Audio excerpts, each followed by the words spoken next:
Salve, salve família vascaína. E aí, como é que vocês estão? Tudo certo? Bom, acho que vocês já me conhecem, eu sou o Thiago e estou aqui para mais um vídeo do dia a dia do Vasco da Gama. A gente sabe aqui que nos canais Mário Coelho Vasco e MC Vasco Play a gente fala sobre tudo que acontece no noticiário do Cruz Maltino. Então, se você quer ficar sabendo de tudo, meu amigo, se você quer saber de absolutamente todas as vírgulas que acontecem ali no ambiente do Vasco da Gama, já não esquece de se inscrever no canal, deixar o like, ativar o sininho de notificações para não perder nenhum vídeo, que aqui a gente posta vídeo de manhã, de tarde, de noite, faça sol, faça sol, faça chuva, feriado, dia útil, enfim, todos os dias você vai estar muito bem atualizado sobre tudo o que acontece no dia a dia do Vasco da Gama, beleza? No clube que a gente tanto ama. Então, ó, outra coisa, compartilha com seus amigos, cara. Aproveita que o pessoal aí tá fazendo aquele almoço. Na verdade, agora tá todo mundo comendo um chocolatinho, tomando um cafezinho. Final de tarde que eu tô gravando esse vídeo e já vou postar. Então aproveita que você tá aí e manda pros seus amigos nos grupos de WhatsApp, no grupo de LinkedIn, para você fazer essa família Mário Coelho crescer cada vez mais, beleza? Rapaziada, estamos aqui para falar de algo que é iminente, de um assunto que a gente não pode deixar de falar, que é o jogo de amanhã entre Vasco e Flamengo, pela quinta rodada do Campeonato Brasileiro. O Vasco recebe o Flamengo no Maracanã. É estranho dizer isso, né? Porque o Maracanã é a casa do Flamengo. Então, Flamengo e Fluminense. Então, você falar que o Vasco recebe o Flamengo no Maracanã é um pouco esquisito. Enfim, o goleiro Augustin Rossi, também goleiro do rival, deu uma declaração falando que, apesar do Vasco ter o mando de campo, eles se sentem em casa. Eles sabem que a casa é deles e, enfim, eles jogam com essa familiaridade toda, sem problema algum. E, enfim, a gente já debateu esse assunto, de repente a gente pode voltar nisso amanhã ou no pós-jogo, mas no momento a gente está aqui para falar de alguns marcos do confronto, do Fábio Carille, muita coisa aqui, como a última vitória do Vasco em cima do Flamengo por campeonatos brasileiros, cara. Faz muito tempo, já fazem quase 10 anos que o Vasco não vence o Flamengo pelo Campeonato Brasileiro. A última vez foi em 2015, certo? Por que eu digo que fazem quase 10 anos? Deveria fazer 10 anos, né, Thiago? Sim, mas o Vasco venceu o Flamengo nos 2 turnos naquela ocasião. Então, a partida do segundo turno, obviamente, foi no segundo semestre do ano. Então, vamos dizer ali que fazem quase 10 anos que o Vasco não vence o Flamengo por campeonatos brasileiros. Sim, cara, desde 2015 o Vasco não vence o maior rival pela competição nacional. A situação é feia. Na ocasião, o Vasco venceu o Flamengo no primeiro turno, num time comandado por Celso Roth, por 1-0, lá na Arena Pantanal, com gol do Riascos. E no segundo turno, o Vasco venceu por 2-1 de virada, com gols de Rodrigo e Nenê, de pênalti e falta. Não sei se você se lembra, eu me lembro muito bem. Foi um jogo que eu comemorei muito, inclusive. Ganhar de virada é muito mais gostoso, a gente sabe disso. Enfim, já faz bastante tempo que o nosso Vascão não vence o Flamengo. De lá para cá, cara, foram 12 jogos entre os rivais, com 7 vitórias do Flamengo e 5 empates. Então, assim, a situação ele é muito alarmante em relação ao confronto. A gente sabe que é a maior disparidade da história, porque já houve outras disparidades entre os elencos. Desde 2015, na verdade, o Flamengo tinha um nível de investimento maior do que o do Vasco. Não era tão grande a disparidade, mas sempre teve. Já tivemos times do Flamengo melhores que o do Vasco, mas o nível de competitividade da equipe Cruz Maltina também caiu bastante, a gente sabe disso. Quando a gente entra no pós-jogo, quando a gente vai comentar com os nossos amigos e vê que o nível de competitividade do Vasco, ele diminuiu tanto em relação ao maior rival, parece que os jogadores entram com uma sensação de que vai ser extremamente difícil, de que já perdeu. Óbvio, já vimos o Vasco fazendo partidas muito competitivas com o Flamengo, tendo elencos inferiores. O time de 2019, que ganhou aquele Flamengo que talvez tenha sido o melhor Flamengo da história. Um Flamengo que fez uma baita temporada.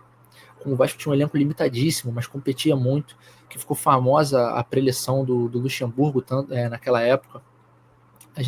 Nós tivemos a época de Roberto Dinamite, onde o elenco do Vasco não era tão forte quanto o do Flamengo de 81, a gente sabe muito bem, mas o Roberto Dinamite desequilibrava os jogos, ou equilibrava, seja lá como você queira dizer, e o Vasco muitas das vezes saía vitorioso do clássico por causa do Roberto, por causa dos jogadores, por causa do Cocada. A gente sabe muito bem que os jogadores do Vasco nunca se esconderam nessa situação, e não pode virar uma rotina, que os jogadores tenham medo desse tipo de jogo. Não vou dizer medo, mas vou dizer encarem como se fosse um time extremamente difícil de se enfrentar, e recuem, e esperem, e lidem com aquele jogo como se fosse qualquer outra partida. A gente sabe muito bem que clássico, se você leva de uma forma diferente, óbvio, eu não acho que o Vasco tem que fazer isso com outros times, mas por vezes acaba acontecendo, quando você não tem essa rivalidade toda, você tenta jogar por uma bola, mas a gente sabe que no clássico esse tipo de postura é muito nocivo, porque geralmente o clássico, o time adversário também vem com uma vontade extra, vem com uma vontade de não tirar o pé. E a gente sabe que das últimas vezes, quando o adversário não tirou o pé, a coisa ficou muito feia pra gente. Então o Vasco precisa entrar com nível de competitividade lá em cima. Esses jogadores precisam entender o que é um Vasco Flamengo. Acredito que muitos deles saibam, mas a gente não pode recuar. A gente tem que estar o tempo todo ali, vendo e disputando e competindo, porque acho que esse é o grande lema desse elenco do Vasco desde o ano passado, e isso não pode mudar. A gente sabe muito bem que esse tipo de confronto, além de ter uma importância muito grande para o elenco, também é muito importante para o treinador Fábio Carille. Vai ser uma sequência extremamente complicada, uma sequência de jogos aí que já vem sendo uma sequência de jogos de quarta e domingo, digamos assim, né? Nem sempre, nesse caso é sábado e terça, mas os dias de descanso são o mesmo, ou a falta deles. Então é uma sequência muito dura.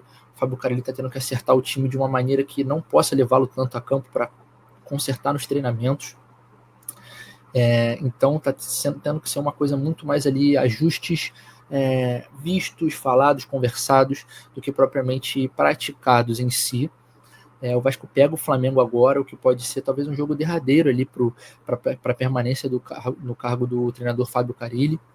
E depois disso, o Vasco ainda pega o Lanús dentro de casa pela Copa Sul-Americana, o jogo que vai selar quem vai ser o primeiro colocado do grupo da Sul-Americana, que passa direto, né, porque o segundo colocado vai para os playoffs contra o terceiro colocado da Libertadores, o que é um jogo extremamente difícil e de muita pressão, e você adiciona mais um jogo, né, no calendário do Vasco, que não seria nada legal.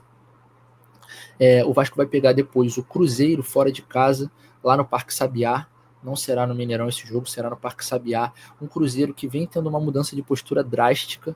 Os jogadores contratados pelo Pedro Lourenço, né, o dono da SAF do Cruzeiro, estão indo para o banco devido a uma mudança drástica de política, digamos assim, do Clube Mineiro. Dudu, Gabigol estão no banco, e o time veio com muita intensidade para essa última partida contra o Bahia dentro de casa e venceu, atropelou o Bahia por 3-0. Digo atropelou muito mais pelo resultado, né? 3-0 é um resultado muito com muita disparidade para um elenco que não vinha jogando nada bem. Enfim, pegaremos esse Cruzeiro, enfrentaremos o Operário fora de casa, lá em Ponta Grossa, pela Copa do Brasil, e aí o Vasco irá para Brasília enfrentar o Palmeiras. Então você já consegue imaginar e ver a dificuldade, o nível de intensidade que esses jogos vão demandar da gente. Jogos que, tirando essa partida no Maracanã, o Vasco vai jogar fora de casa todas. Óbvio, contra o Palmeiras no Mané Garrincha o mando é nosso, mas foi vendido. Então o Vasco terá que ir para Brasília, disputar em, digamos assim, território neutro. Enfim, a gente entra todo naquela questão de novo de não jogar em São Januário jogos importantes, muita coisa envolvida. Não quero entrar nesse assunto agora, acho melhor a gente discutir isso em outro vídeo, mas enfim, esse é o panorama do Vasco atualmente. É um panorama difícil, é um panorama que vai exigir muito dos jogadores, digamos que é um corredor polonês. Pode ser que o Vasco saia, corra muito bem e saia sem arranhões, ou pode ser que o Vasco vá muito lento e apanhe pra caramba. Então, assim, eu digo apanhar pra caramba no sentido de pode sair ferido desse tipo de corredor polonês nessa minha analogia, porque pode sair sem treinador, numa sequência de jogos difícil, onde vai ter que botar interino, e a gente sabe muito bem como é que as coisas funcionam. Pode ser que o time tenha um ganho de postura, como acontece com alguns clubes, pode ser que o time tenha uma queda até achar um próximo treinador. Mas enfim, fato é que o Fábio Carille ainda é treinador do Vasco, e a gente está se preparando para essa partida contra o Flamengo amanhã. É o começo dessa sequência super complicada, como o Carille mesmo diz no seu planejamento, é jogo a jogo. Então vamos focar no jogo de amanhã, que é um jogo super importante para quebrar esse tabu que já se estende por tanto tempo. E aí, dependendo de como a coisa correr, a gente vai com mais leveza para os próximos confrontos, tá certo, rapaziada? Muito obrigado por terem assistido, tamo junto, amanhã estaremos presentes lá no jogo contra o Flamengo no Maracanã. Espero que a gente consiga sair com boas notícias para vocês, beleza, rapaziada? A gente vai trazer tudo, aquela cobertura que vocês já conhecem. Valeu, tamo junto e até.